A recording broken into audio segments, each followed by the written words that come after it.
আজকে আপানিয়া বাজার কমিটির প্রেসিডেন্ট সেক্রেটারির উদ্যোগে এবং যুবকবৃন্দ ক্লাবের প্রেসিডেন্ট সেক্রেটারি সহকারে আজকে যে ভারতবর্ষের যে নোবেল করোনা ভাইরাস মানে বিপর্যয় দেখা দিয়েছে সেইটাকে রক্ষা করতে গিয়ে আমরা মানুষকে সচেতন করার জন্য আজকে আমরা মাস্ক বিলি করছি।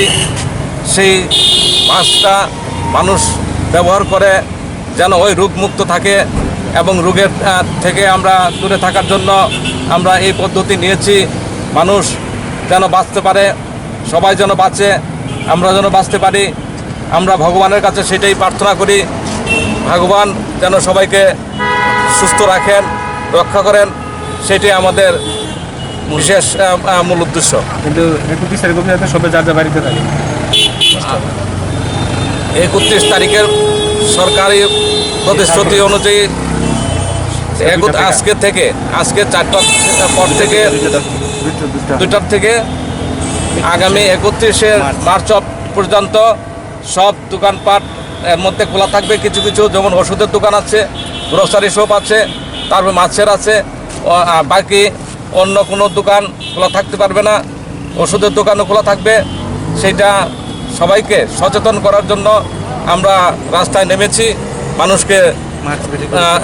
মানুষকে বোঝানোর চেষ্টা করছি। মানুষ যেন সচেতন থাকে, সচেতন থাকলে মানুষ সুস্থ থাকবে, ভালো থাকবে, সেটাই আমাদের একমাত্র কাম্য। হ্যাঁ, আমার নাম জীবনলাল ভট্টাচার্য। আপনি কি? আমি বাজারের প্রেসিডেন্ট। সচেতনমূলক করোনা ভাইরাসে যে আমরা টিকা দেখছি, ওইটার জন্য আমরা সবার কাছে অনুরোধ, সবাই যাতে আজকে দুপুর 2টার দিকে সবাই বাড়ি করে থাকে 31 মার্চ পর্যন্ত।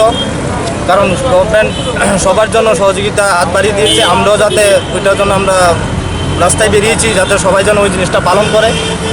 আর আজকে যে মাস্ক বিতরণ, ওইটা একটা প্রাথমিক সচেতনমূলক, কারণ সবাই যাতে ওইটার প্রতি নজর রাখে। ওইটার জন্য আমরা আপানিয়ার পুরো সমস্ত বাজার এবং ক্লাবের আমরা সদস্যরা সবাই মিলে এই উদ্যোগটা নিয়েছি। আর আজকে 2টার দিকে সমস্ত দোকানপাট বন্ধ থাকবে। এর মধ্যে গ্রোসারি,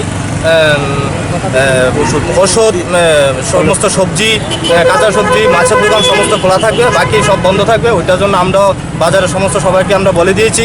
গভর্নমেন্ট তো বলেছে, তার সত্ত্বেও আমরা বলেছি, কারণ সবাইকে সচেতন করতে হবে, আমাদের একটা অধিকার আছে, তার জন্য আমরা বলেছি।